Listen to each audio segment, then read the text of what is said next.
June 17, 1944, pre-dawn darkness on Saipan. Marine sentries positioned along the 2nd Marine Division's defensive perimeter heard the distinctive rumble of diesel engines approaching from the north. Officers shouted orders. Men grabbed weapons and scrambled to defensive positions. Anti-tank gun crews traversed their 37mm M3 guns toward the approaching sounds. Sherman tank crews climbed aboard their vehicles and fired up engines. Machine gun teams checked weapons and ammunition. Something was coming, something big. At 03:30 hours, 44 Japanese tanks, the largest armored formation yet committed by Imperial forces in the Pacific Theater, advanced toward American positions through the pre-dawn gloom. The Type 95 Hago light tanks represented Japan's pride in armored warfare. These vehicles had proven themselves against Chinese forces throughout the 1930s, had fought Soviet armor at Khalkhin Gol in 1939, and had contributed to the sweeping victories across Malaya and the Philippines in 1941 and 1942. Japanese tank crews trusted their machines implicitly. They had crushed every enemy they encountered. Their commanders had told them the Hago represented modern armored design perfectly suited for Pacific warfare. They believed their tanks were invincible. They were catastrophically wrong, and they were about to discover this in the most brutal way possible. The Hago had not emerged by accident. It was the product of deliberate military planning that began in 1933, when the Japanese Imperial Army recognized a critical weakness in its armored forces. The Type 89 medium tank, Japan's primary armored vehicle, could manage only 15 miles per hour, adequate for supporting infantry advancing at walking pace, but utterly inadequate for the mechanized warfare that modern military doctrine demanded. Japanese planners had observed other nations developing faster, more mobile armored forces and wanted equivalent capability. They needed a tank that could keep pace with motorized infantry moving at 40 miles per hour by truck, that could navigate the terrain of Manchuria and China, and most importantly, that could be produced in quantities Japan's limited industrial base could sustain. The Army Technical Bureau issued specifications in July 1933. The new tank would weigh approximately 7 tons, mount a 37mm gun, achieve speeds of 40 kilometers per hour, and have armor sufficient to resist rifle and machine gun fire at combat ranges. Critical to the design was simplicity for manufacturing and maintenance. Mitsubishi Heavy Industries received the contract.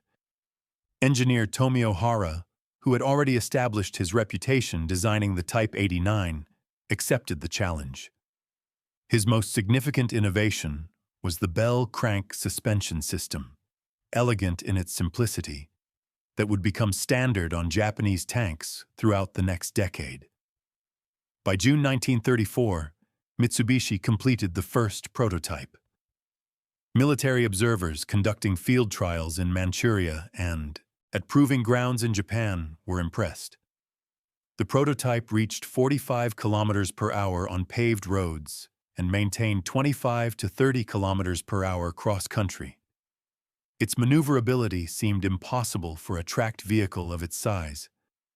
The suspension absorbed shocks well and allowed the tank to traverse rough terrain that would have stopped other vehicles.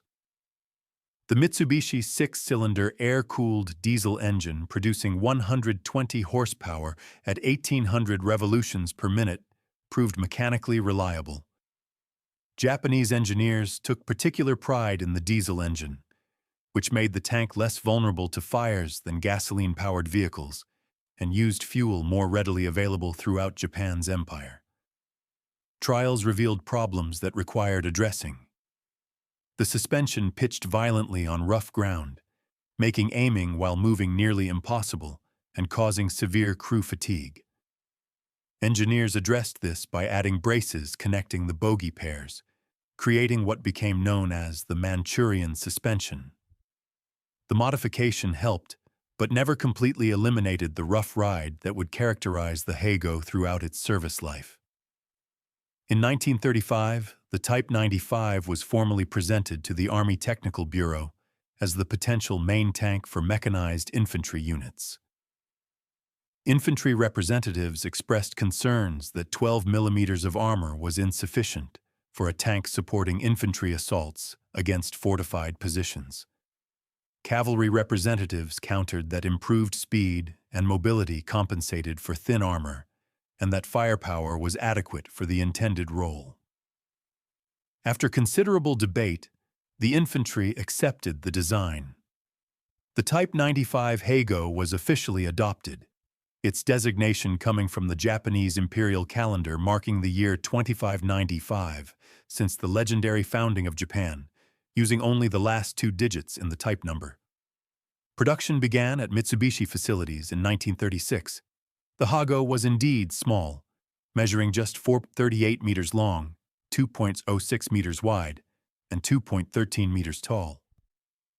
In American measurements, that translated to 14 feet 4 inches long, 6 feet 9 inches wide, and just under 7 feet tall. A man of average height could look over the turret. Weight came in at 7.4 tons for the basic tank, reaching 8.1 tons when loaded with crew, fuel, and ammunition. The armor was thin by any standard. 12 millimeters at its thickest points on the turret and upper hull, 9 millimeters on roof and floor, 6 millimeters in less critical areas. Japanese designers calculated this would stop rifle and machine gun bullets at combat ranges. They were designing for the enemies they expected to fight, Chinese forces with limited anti-tank capability and light Soviet tanks. Inside the tank, conditions were cramped. The crew consisted of 3 men. The driver sat in the front left of the hull with limited vision through a small viewport and periscope. A hull machine gunner sat to the driver's right, operating a Type 97 7.7 mm machine gun mounted in a ball mount. The commander occupied the turret alone, standing on the hull floor with no turret basket beneath his feet. This commander had perhaps the most difficult job in the Imperial Japanese Army. He commanded the tank, directing the driver and communicating with other tanks when radio was available. Only 1 tank in 4 had a radio set. He operated the main gun, a Type 94 37 mm cannon capable of firing both high-explosive and armor-piercing rounds. He loaded that gun, a physical task made difficult by cramped space and the need to stand while doing so. And he operated a second machine gun mounted in the rear of the turret, facing roughly to the right rear. American tankers who later examined captured Heigos marveled that anyone could function effectively under such conditions. The Japanese commander had no seat in the turret. He stood throughout combat, his head and shoulders exposed if he opened the hatch for better vision, or confined to a small space with minimal visibility if he closed it. The turret rotated by hand crank, requiring significant physical effort. There was barely room to move, let alone fight efficiently. But in its intended role against the opponents, it was designed to face. The Heigo performed well. The tank first saw significant action in China starting in 1937. Against Chinese forces that had virtually no armor and limited anti-tank weapons, the Heigo was devastating. Its 37 mm gun destroyed fortifications and suppressed infantry. Its machine guns cut down troops in the open. Its mobility allowed exploitation of breakthroughs and pursuit of retreating forces. Japanese tank crews gained combat experience and confidence. They learned their trade in an environment where their tanks were clearly superior to anything they faced. This success bred a dangerous assumption that the Heigo was genuinely capable rather than a vehicle optimized for a specific, limited scenario. That assumption was tested at Khalkhin Gol in 1939, where Japanese forces clashed with the Soviet Union along the Mongolian border. Here the Heigo faced real opposition, Soviet BT-5 and BT-7 tanks mounted 45mm guns with better armor penetration than the Japanese 37mm. Soviet armor was thicker, making frontal engagements difficult for the Hugo. The battles were brutal. On July 2, 1939, the Japanese 3rd Tank Regiment, equipped primarily with Type 95 tanks, attacked Soviet positions. The initial assault achieved some success through aggressive tactics and surprise, with Japanese tanks destroying 32 Soviet tanks and capturing 35 armored vehicles. But Soviet counterattacks in following days revealed the Hago's vulnerabilities. Soviet guns could penetrate the Hago's armor at ranges where Japanese guns struggled to damage Soviet tanks. By the end of the Khalkhin Gol campaign, Japan had lost dozens of tanks. The lessons were clear to anyone paying attention. The Hago was outmatched by modern Soviet armor. Its thin protection and relatively weak gun were inadequate for tank versus tank combat against peer adversaries. But these lessons were not fully absorbed. Japanese military leadership focused on tactical improvements and crew training rather than fundamental redesign of armored forces. The war in China continued, and there the Hago remained effective. When war erupted across the Pacific in December 1941, Japanese tank units achieved remarkable successes in Malaya. Hago tanks navigated terrain British commanders thought impossible for armor, moving through rubber plantations and jungle trails supporting the rapid Japanese advance down the peninsula towards Singapore. British forces, who had not deployed significant armor to Malaya, were unprepared for this mobile threat. In the Philippines, Hagos landed with invasion forces and supported Japanese infantry operations. On December 22, 1941, north of Demortis, Type 95 tanks engaged American M3 Stuart light tanks in what would be recorded as the first tank versus tank battle involving U.S. forces in the Pacific. Both tanks mounted 37mm guns. The M3 had better armor, 32mm on the turret sides compared to the Hago's 12mm. But at close range and jungle fighting, the Japanese achieved some success, destroying one M3 in the initial engagement. These early victories reinforced Japanese confidence. From their perspective, the Hago was performing exactly as designed. It was mobile, reliable, and effective in supporting infantry operations across diverse terrain. Tank crews trusted their machines. Commanders relied on their armor. When orders came to defend Saipan, the Japanese brought their tanks without questioning their adequacy. Saipan was different from battles that had come before. The island in the Mariana Chain was strategically vital, positioned just 1,250 miles from Tokyo. If Americans captured Saipan, their B-29 bombers would be within range of Japanese home islands. The empire's leaders understood this. They fortified Saipan with approximately 30,000 troops, nearly double what American intelligence estimated. Among defenders was the 9th Tank Regiment, commanded by Colonel Takashi Goto. The regiment was equipped with 44 tanks, a mixture of Type 95 Hagos and the slightly larger Type 97 Chiha medium tanks. The Chihas were better armed with 57mm guns, but shared the thin armor that characterized Japanese tank design. These tanks represented significant armored force by Pacific standards, certainly the largest Americans had yet faced. Americans began their assault on June 15, 1944. Vice Admiral Richmond Kelly Turner ordered the landing force ashore at 0542 hours. By 0700, landing craft moved toward beaches. At 0840, the first wave hit shore.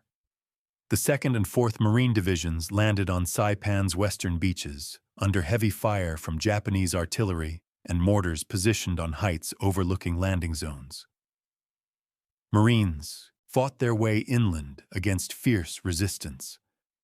By nightfall of the 15th, 20,000 American combat troops were ashore. Equipment and supplies poured onto beaches. Among the equipment were M4 Sherman medium tanks landing from LST vessels and moving forward to support infantry. Marines established a beachhead, but it was not yet secure. Japanese artillery could still reach beaches. Counterattacks continued through the night. On June 16th, Marines consolidated their positions and began pushing inland. The 2nd Marine Division worked to close gaps in the line, while the 4th Marine Division cleared areas around key terrain. General Holland Smith, commanding the assault force, committed his reserves, bringing elements of the 27th Infantry Division ashore to reinforce the beachhead. The landing force was growing stronger by the hour, but it remained vulnerable. If Japanese forces could mount a powerful coordinated counterattack before American positions were fully established, the entire invasion could be thrown into chaos. Lieutenant General Yoshitsugu Saito, commanding Japanese forces on Saipan, recognized the critical situation unfolding before him. If Americans consolidated their beachhead and brought their full combat power ashore, dislodging them would become impossible. The weight of American firepower, the quantity of their equipment, the seemingly endless supply of ammunition and reinforcements would overwhelm any static defense. He needed to strike before they were fully prepared, to hit them while they were still organizing, still vulnerable, still close to the water's edge where a breakthrough might drive them back into the sea. Saito issued orders for a major counterattack using the island's most powerful assets, the infantry of the 136th Regiment and the tanks of the 9th Tank Regiment. The attack order was specific and ambitious. Infantry would assault American positions around Karan Kanoa Airfield. The tank unit would advance southwest of Hill 164.6, moving after the infantry attack commenced. The tanks would charge the transmitting station and throw the enemy into disorder before infantry penetrated the sector. It was a plan requiring coordination between infantry and armor in a night attack across difficult terrain, always a challenging operation, even with well-trained forces and good communications equipment. Colonel Goto gathered his tank crews for final preparations. They conducted maintenance checks on their vehicles, inspecting tracks, testing engines, ensuring all systems functioned properly. Crews loaded ammunition, 37mm rounds for the Hagos, 57mm for the Chihas, high-explosive rounds for attacking infantry and fortifications, armor-piercing rounds for engaging American tanks, if they encountered any. They filled fuel tanks to capacity, checked track tension, tested radios on the few tanks equipped with them. Most tanks lacked radios and would have to follow visual signals from the INA's commander's tank, a crude system but the only option available. The crews were confident. Many had combat experience from China or earlier Pacific campaigns. They had faced enemy fire before and survived. They trusted their machines and their tactics. The Hago had never let them down. Against Chinese forces, it had been invincible. Against British forces in Malaya, it had been effective. Even against the Americans in the Philippines, it had held its own in the limited engagements that occurred. They had no reason to doubt their equipment or their chances. Japanese military doctrine emphasized fighting spirit and aggressive action. Tank crews believed that determination and proper tactics would overcome material disadvantages, if any existed. They were about to discover how wrong that assumption was. In the pre-dawn darkness of June 17th, the Japanese tank column moved out. Diesel engines coughed to life, their distinctive sound echoing across the landscape. The rumble was different from gasoline engines, deeper, more rhythmic. Tracks clanked as tanks formed up and began their approach toward American lines. Inside each cramped vehicle, crews felt the familiar vibration and noise of their tanks in motion. Commanders stood in their turrets, trying to see through darkness, coordinating movement through visual signals since most tanks lacked radio communication. The column moved forward with what confidence comes from years of success, unaware they were advancing toward weapons and tactics that would shatter every assumption they had made about armored warfare. Marine sentries heard them coming long before they could see anything. The sound of diesel engines at distance, the clank and squeal of tracks, the distinctive noise of multiple tracked vehicles moving across terrain was unmistakable. Officers were alerted. Units went to full alert status. Anti-tank gun crews traversed their 37 km M3 guns toward the approaching sounds, though in darkness they could not yet acquire targets. Sherman tank crews, who had bedded down near their vehicles after the previous day's fighting, climbed aboard and started engines. Machine gun teams checked their weapons and ammunition, particularly the crews manning the Browning M250 caliber heavy machine guns. At 0330 hours, the Japanese attack began in earnest. 44 tanks advanced toward 2nd Marine Division positions.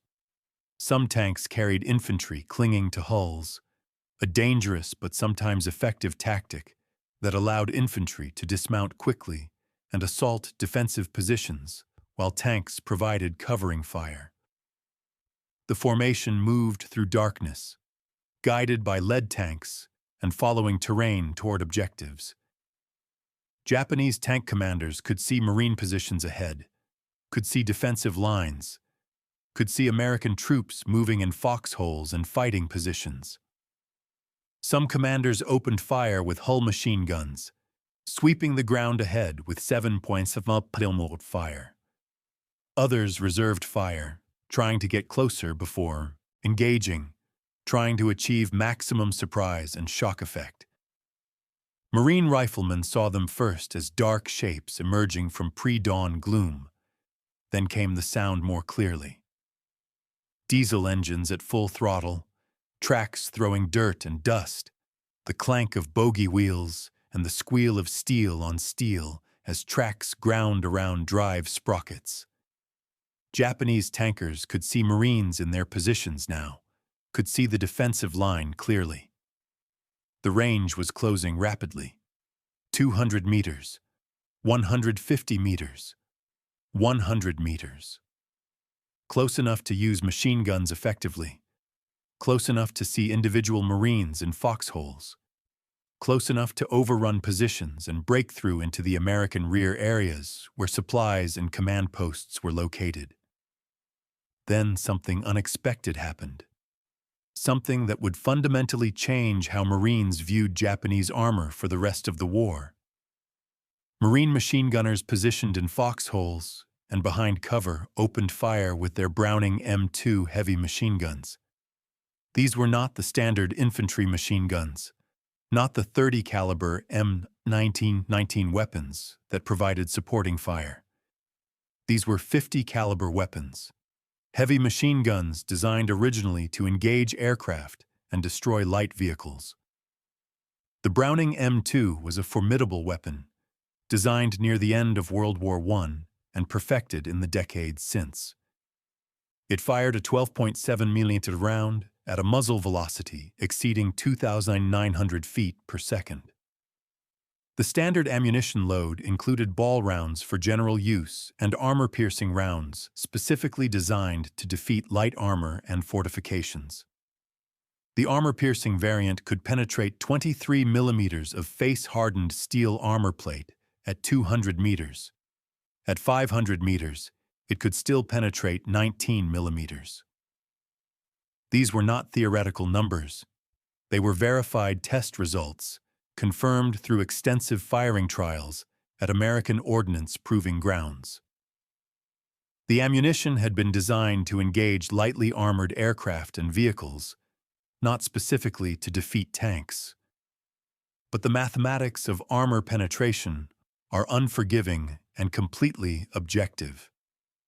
The Type 95 Hago's armor was 12 millimeters thick at its maximum on the turret front and sides. On the upper hull, the thickest armor on the entire vehicle was 12 millimeters. The lower hull and floor had even less protection, as thin as 6 millimeters in some areas.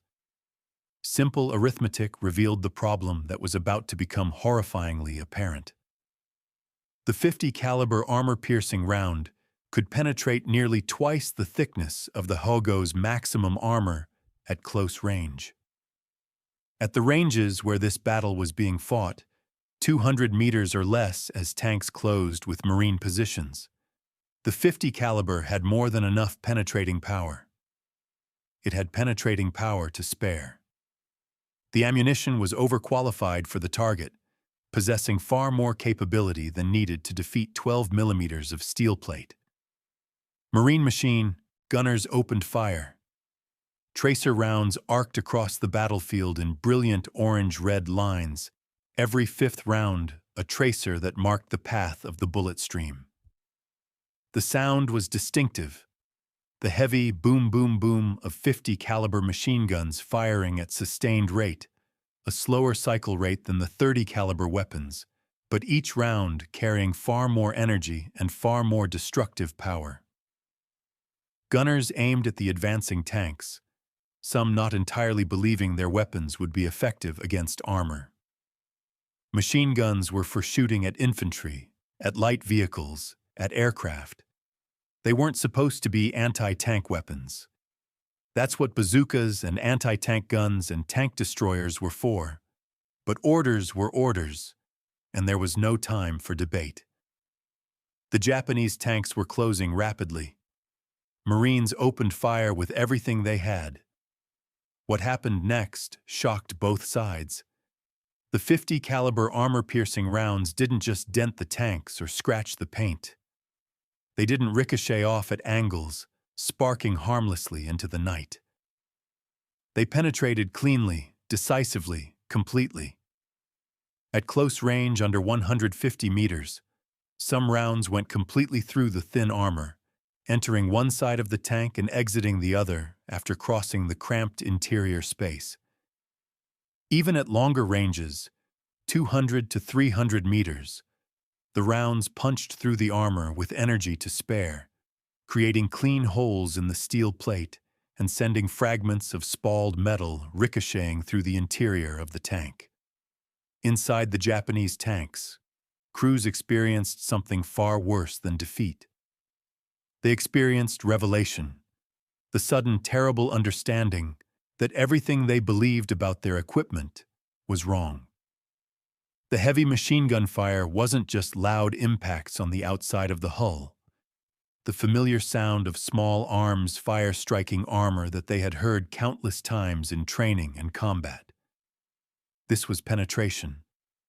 Rounds were coming through the armor, coming inside the tank where there was nowhere to hide, nowhere to take cover, no protection at all. In the cramped interior of a Hago, there was no space to evade. The commander standing in the turret was fully exposed to rounds that penetrated the turret walls. The driver and hull gunner sitting in the front hull had no protection if rounds penetrated the frontal armor. A round that came through the armor could strike engine components, igniting fuel and hydraulic fluid. It could hit ammunition racks, potentially causing catastrophic detonations. It could strike crew members, killing or wounding them instantly. The face-hardened armor designed to resist rifle fire and standard machine gun bullets offered no meaningful protection against the heavy 50 caliber armor-piercing rounds. The armor that was supposed to keep them safe was failing completely. One Marine machine gunner, firing his weapon from a position near the airfield, reported watching his tracer rounds strike a Hago advancing directly toward him. The rounds hit the front hull, and he could see sparks inside the tank through vision ports and hatches. Visible evidence that his bullets were going all the way through the armor and striking internal components. The tank kept coming for a moment, maintained its advance for perhaps 5 or 10 seconds, then slowed perceptibly. The engine note changed. Then it stopped completely. Engine smoke poured from the rear deck, thick black smoke that indicated serious mechanical damage. The crew attempted to bail out, clearly recognizing their tank was disabled and probably on fire internally. Two men emerged from hatches. They were immediately engaged by rifle fire from Marines in foxholes who had no intention of allowing enemy soldiers to escape and potentially attack again. Both fell before they could get clear of their tank. Another gunner, positioned with his weapon mounted on a half-track, engaged a Hago at approximately 150 meters range. He fired a sustained burst of perhaps 30 rounds into the tank's side armor, the most vulnerable aspect where the armor plate was thinnest and most vulnerable to perpendicular impacts. The tank turned toward him, apparently recognizing the threat and attempting to bring its main gun to bear. This exposed more of its flank. The gunner kept firing, walking his rounds along the tank's side from front to rear. His loader fed another belt of ammunition into the gun without pause. The gunner watched the commander in the turret slump forward, then fall sideways, then disappear into the turret. The bullet had gone through the thin turret armor, struck the man standing inside, and continued through the other side. The commander never knew what hit him, never had time to react or take cover. One moment he was commanding his tank, the next moment he was dead, killed by a weapon that wasn't supposed to be able to harm armored vehicles. A third Marine, manning a .50 caliber in a fixed position on the defensive line, engaged multiple tanks as they advanced in column formation. He fired at one Hago's engine compartment, aiming specifically for the rear deck where cooling vents were located and where he knew the armor would be thinnest. His rounds penetrated the 6mm armor covering the engine easily. The diesel engine, its cylinders opened by .50 caliber impacts, its internal components shattered by high-velocity projectiles passing through critical systems, seized immediately. Oil pressure dropped to 0. The engine stopped running. The tank stopped moving, becoming a stationary target in the middle of an active battlefield.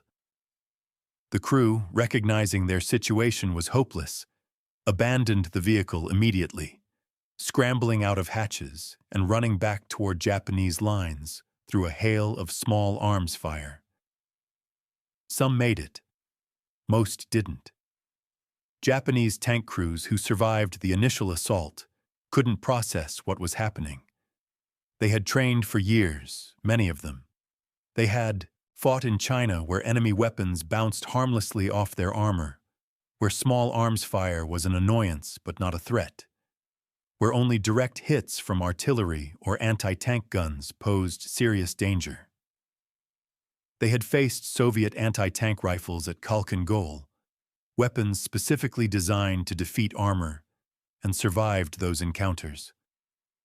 Their tanks were supposed to protect them. That was the fundamental premise of armored warfare, the entire reason for putting men in steel boxes and sending them into combat. The tank's armor kept the crew alive, while they engaged the enemy with superior firepower.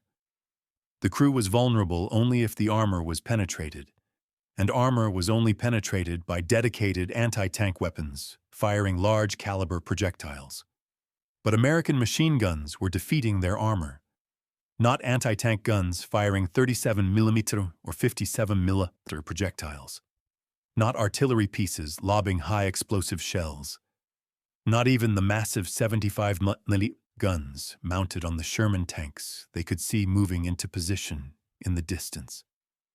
Machine guns, infantry support weapons. Weapons that were mounted on jeeps, on half-tracks, on every vehicle in the American arsenal.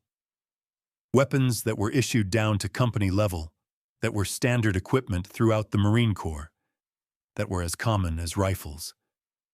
If machine guns could penetrate their tanks, what chance did they have?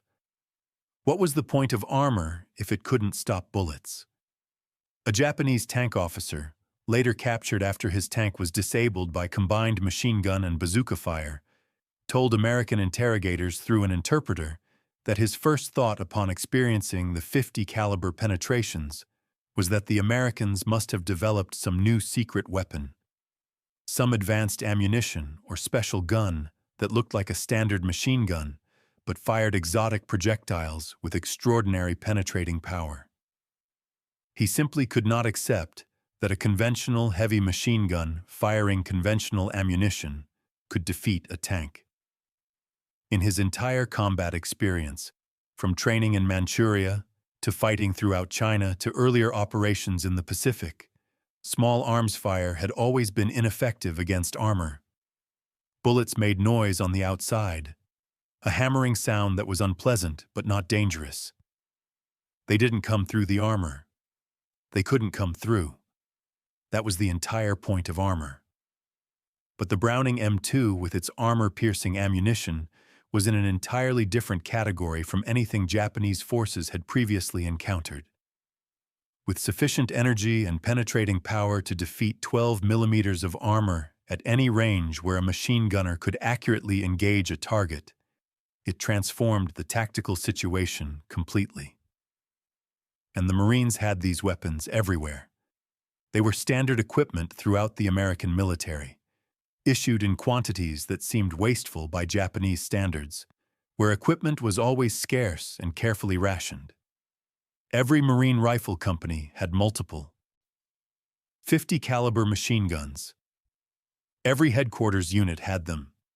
Every vehicle convoy had them mounted on trucks and half-tracks. The weapons were ubiquitous, reliable, and as it turned out, deadly effective against Japanese armor.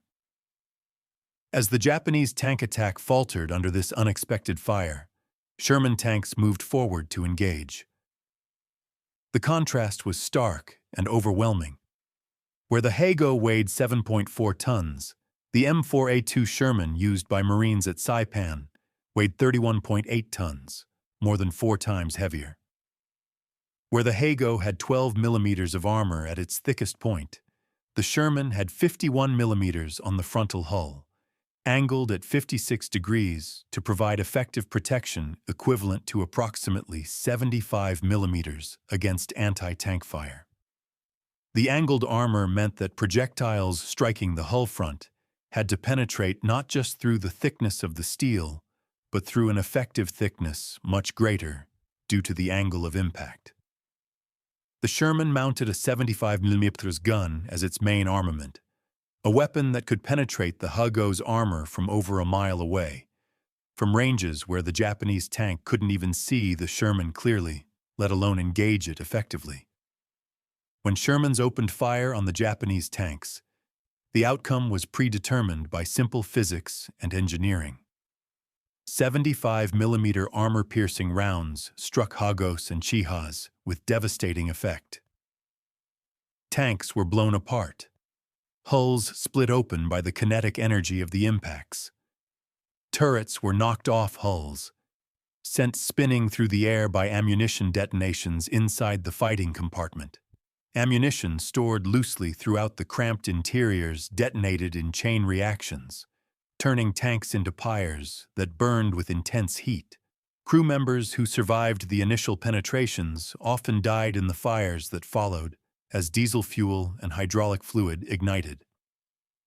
Japanese tanks that returned fire found their efforts completely futile. The 37 mm guns mounted on Hagos and the 57 mm guns on Chihas fired their armor-piercing rounds at the Shermans approaching them. The shells struck Sherman armor and bounced off, leaving small dents or scratches but achieving no penetration. The combination of thick armor and angled plates defeated Japanese anti-tank rounds completely at anything beyond point-blank range. Even at very close ranges under 100 meters, Japanese guns struggled to penetrate Sherman frontal armor. Only side and rear shots had any chance of success, and achieving those firing positions required maneuverability and tactical advantage that Japanese tanks simply didn't possess in this chaotic night battle. One Japanese tank commander, whose Heigo was disabled by 50 caliber fire that had destroyed the engine and killed his driver, found that his turret could still traverse manually. He remained in his disabled tank and attempted to engage a Sherman at close range, perhaps 70 meters. He ordered his gunner, who was wounded but still functional, to fire. The 37mm gun fired its armor-piercing round. The projectile struck the Sherman's turret face with a flash of impact. The Sherman didn't even slow down. It continued rotating its turret with smooth mechanical precision, the power traverse system allowing the gunner to track targets far more quickly and accurately than Japanese crews could manage with hand-cranked turrets. The Sherman's gun elevated slightly, aimed with deliberate precision, and fired a single 75mm round. The Heigo exploded, its thin armor offering no resistance whatsoever to the heavy projectile. The turret was blown completely off the hull, landing several meters away. Everyone inside died instantly. The battle evolved into what one Marine officer later described as a madhouse of noise, tracers, and flashing lights. Disabled tanks burned, illuminating other tanks still trying to advance through the chaos. Infantry that had been riding on the tanks scattered immediately, seeking any cover they could find in shell holes, drainage ditches, and natural depressions in the terrain. Some Japanese infantry made it to Marine lines, fighting desperate close-range battles in and around American positions with rifles, grenades, and bayonets. The combat was vicious and personal, men killing each other at arm's length in the darkness. Marine infantry, hunkered in their foxholes, found themselves with Japanese tanks passing directly over their positions. The tanks, buttoned up with hatches closed and vision severely limited, sometimes drove right over foxholes without realizing Marines were there. One Marine later reported that a Heigo leaking oil heavily from battle damage soaked him completely as it passed over his foxhole, the oil dripping through the floor armor where 50 caliber rounds had created holes. He remained absolutely still until the tank moved on, barely breathing, terrified the crew would discover him.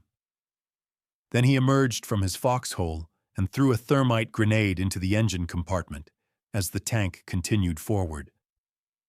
The thermite ignited immediately, burning at temperatures high enough to melt steel. The tank began burning from the inside, flames spreading through the engine compartment into the crew space. The crew tried to bail out, but the hatches had jammed from the heat. Their screams were audible even over the noise of battle. Another Marine, lying low in his foxhole as a tank rolled directly over him, waited until it passed, and then jumped out. He jammed a coconut log that happened to be nearby into the bogie wheels of the suspension system. The track caught on the obstruction, and the tank spun in place, one track driving forward while the other was blocked, unable to move forward or backward. The confused tank commander, not understanding why his tank wouldn't move, opened his turret hatch to look outside and see what was wrong. The Marine, who had armed himself with a thermite grenade, jumped onto the tank and dropped the grenade into the Anawaranzu open turret. The commander tried to throw it back out, but wasn't fast enough. The grenade ignited inside the fighting compartment. The tank exploded from internal fires, all the ammunition cooking off in a series of detonations that scattered burning fragments across the battlefield. By mid-morning on June 17th, the Japanese counterattack was over, decisively defeated. 31 destroyed Japanese tanks littered the battlefield, counted by Marines walking through the area after fighting stopped and positions were secured. Some sources suggest as many as 35 tanks were destroyed, when including those knocked out by artillery fire beyond the immediate battle area and those abandoned by crews when mechanical failures stranded them. Perhaps 1,000 Japanese soldiers were dead, including many of the tank crews and the infantry who had advanced with them. The bodies lay in and around the destroyed tanks, in shell holes, in the open ground where they had fallen. For the Marines, the victory was significant but grim. They had stopped a major armored assault, the largest Japanese tank attack of the Pacific War, but the cost had been substantial. The 2nd Marine Division's commander later acknowledged in his after-action report that if the Japanese attack had succeeded in breaking through the lines, it would have been fatal to the division's fighting efficiency. The battle had been close, decided as much by American firepower and Japanese tactical errors as by overwhelming superiority. The Japanese had attacked in darkness across unfamiliar ground, with inadequate coordination between infantry and armor. They had concentrated their forces in a way that made them vulnerable to defensive fire. They had advanced into prepared positions where Marines had time to organize their defense and position their weapons for maximum effectiveness. But for Marines walking among the destroyed tanks afterward, examining the vehicles up close now that the battle was over and the immediate danger had passed, a different truth emerged. The Japanese tanks were not the formidable war machines they had expected to face. A Marine officer, a lieutenant who had served as a tank officer before transferring to infantry, called his men over to examine a destroyed Hago. He pointed to the holes in the armor where .50 caliber bullets had punched through. The holes were clean, round penetrations on the entry side. The exit holes on the far side were slightly larger, rough-edged and torn, where the bullets had ripped through after crossing the interior. You could put your finger through some of the holes. The larger ones you could put your fist through. Inside the destroyed tank, the scene was worse. The cramped interior showed signs of multiple penetrations. The commander's position in the turret had virtually no protective features beyond the thin armor walls. No internal armor plating, no padding, nothing that would stop heavy machine gun fire once it penetrated the outer hull. The manual traverse for the turret consisted of a simple hand crank that required significant physical effort to turn. The gun controls were rudimentary compared to American systems. There was almost no space to move. A man couldn't stand fully upright in the turret. There was no seat, so the commander had to stand throughout combat operations. The hull machine gunner's position was a small cubby with minimal visibility, just a small vision port and the gun mounting. The driver had a crude periscope and a small vision port that could be opened in non-combat situations, but had to be closed under fire, leaving him essentially blind. Everything was cramped, crude by American standards, and utterly vulnerable to .50 caliber fire. Marines who had fought at Guadalcanal 2 years earlier remembered seeing Hagos there. At the time, with Marines equipped primarily with light weapons and no armor support of their own, the Japanese tanks had seemed threatening and dangerous. They were mobile, they had guns. They were armored vehicles when Marines had none. But now, with proper equipment, with heavy weapons and their own armor, with 2 years of war experience and industrial support from home, the Hago looked exactly like what it was. A light tank from the mid-1930s, adequate for its original design parameters, utterly inadequate for modern industrial warfare against a peer adversary with proper equipment. The psychological impact on surviving Japanese tank crews was profound and lasting. Those who were captured, whose disabled tanks left them with no choice but surrender when ammunition was exhausted and escape routes were cut off, had to grapple with uncomfortable truths. Their tanks were not just outmatched in this particular battle. They were obsolete, fundamentally inadequate for the kind of war they were fighting. The equipment they had trusted with their lives, the machines they had trained on for years, offered no real protection against weapons the Americans used as standard infantry support. The armor that was supposed to keep them safe was effectively useless against American firepower. Intelligence officers interrogating prisoners noted a consistent pattern in their responses. The Japanese tankers expressed shock at American firepower, not just the quantity, but the effectiveness. They talked about the casual abundance of ammunition and supplies they had witnessed in the brief time before capture. Marines seemed to have unlimited ammunition, firing heavy weapons continuously without concern for conservation.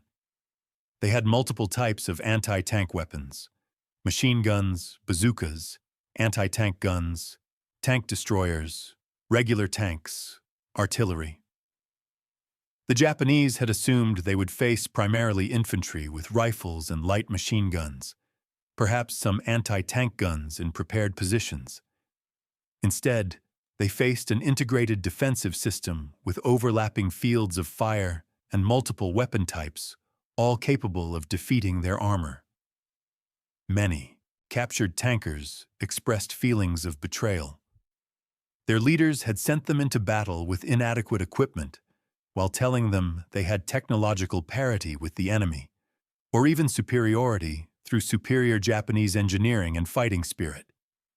They had been told the Hago was a modern tank suitable for current warfare. They had been told American equipment was inferior, that American soldiers lacked fighting spirit, that Japanese forces would prevail through superior morale and training. All of these assurances had proven false when subjected to the test of actual combat against a properly equipped adversary. One veteran tank commander who had fought in China since 1937, who had years of combat experience and multiple decorations, told interrogators through a translator that he had believed Japan would win the war through superior fighting spirit and devotion to the emperor. The spiritual strength of Japanese warriors would overcome material disadvantages. After Saipan, after seeing his tank penetrated by machine gun fire, after watching American Shermans shrug off Japanese anti-tank fire as if the shells were harmless, after witnessing the casual abundance of American supplies and equipment, he knew that spirit could not overcome material disadvantages of this magnitude. Training and courage meant nothing when your equipment was fundamentally inadequate. Bravery couldn't stop bullets from penetrating thin armor. Devotion to the emperor couldn't make a 37mm gun penetrate Sherman armor. No amount of fighting spirit could compensate for being outgunned, out-armored, and outnumbered by factors of 5 or 10 to 1. These reports were compiled, analyzed, and sent back to commanders throughout the Pacific Theater. The lessons learned at Saipan would inform Marine tactics for the rest of the war and would influence American planning for subsequent operations. The primary lesson was clear and unambiguous. Japanese tanks were not a serious threat to properly equipped Marine forces. Standard infantry heavy weapons, particularly the .50 caliber machine gun, were effective against Japanese armor at normal combat ranges. Combined with bazookas, 37mm anti-tank guns, and Sherman tanks, Marines had overwhelming firepower against Japanese armor. There was no need for specialized anti-tank units or tactics. Standard infantry weapons and procedures were more than adequate. Word spread through Marine ranks quickly through both official channels and informal communication between units. You didn't need specialized anti-tank weapons to engage a Japanese tank. Your .50 caliber machine gun would do the job perfectly well. This knowledge changed how Marines approached subsequent island battles. The fear that came with facing armor, the natural human concern about tanks breaking through infantry lines and wreaking havoc in rear areas evaporated completely. Japanese armor became just another target, and not a particularly dangerous one. Marines were more concerned about Japanese artillery, about infiltration attacks at night, about fighting in caves and fortified positions. Tanks were almost an afterthought. The Battle of Saipan continued for weeks after the failed tank attack. Marines and Army troops fought their way across the island against fierce Japanese resistance. The terrain was brutal and unforgiving. ranging from flat sugarcane fields that offered no cover to fetid swamps that sucked at boots and equipment, to volcanic cliffs and ravines where every cave could hide defenders, to Mount Tapochau, which rose 1,954 feet above sea level and dominated the island. Fighting in caves, ravines, and gullies consumed men and ammunition at appalling rates. Progress was measured in yards per day. The island was declared secure on July 9, 1944, though fighting continued in isolated pockets for days afterward. The victory at Saipan had strategic consequences that reached far beyond the island itself. With the Marianas in American hands, B-29 bombers based at newly constructed airfields could reach Tokyo and other Japanese cities with full bomb loads. The psychological impact on Japanese leadership was severe and immediate. Emperor Hirohito, informed of the fall of Saipan, recognized that American control of the island meant Tokyo itself would be bombed, that the war had come to the home islands. Prime Minister Hideki Tojo, who had led Japan since 1941 and had been the architect of much of Japanese war policy, resigned on July 18th in disgrace. For the first time since the war began, Japanese media admitted openly that the war was going poorly, that American forces were advancing, that ultimate victory was no longer certain. The loss shook Japan's confidence in ultimate victory and marked a turning point in Japanese public morale. For Japanese tank crews across the Pacific Theater, Saipan was a devastating turning point. Word of the battle spread through military channels in the weeks following the defeat. Tank units stationed on other islands heard what had happened, heard about the machine guns penetrating armor, heard about the wholesale destruction of the 9th Tank Regiment, heard about the captured crews describing their equipment as obsolete and inadequate. They knew their equipment was the same. They had the same Hagos, the same Chihas, the same thin armor and light guns. They knew American weapons could penetrate their armor just as easily on their islands as on Saipan. But there was nothing they could do about it. The tanks they had were the only tanks Japan could provide. There were no better replacements coming. There was no new model with thicker armor and bigger guns waiting in factories. This was what they had, and this was what they would have to fight with until they died or the war ended. Japan's industrial capacity simply could not produce modern tanks in meaningful numbers. The nation's factories were strained beyond capacity by years of continuous war production. Resources were increasingly limited, with American submarines cutting off access to raw materials from Southeast Asia and the Dutch East Indies. Strategic priorities focused heavily on aircraft production for kamikaze attacks and on coastal defense artillery for the anticipated invasion of the home islands. Tanks were a low priority in strategic planning, considered less important than aircraft and less important than fixed fortifications. The limited industrial capacity available was directed elsewhere. Japanese engineers had designed better tanks on drawing boards and in prototype workshops.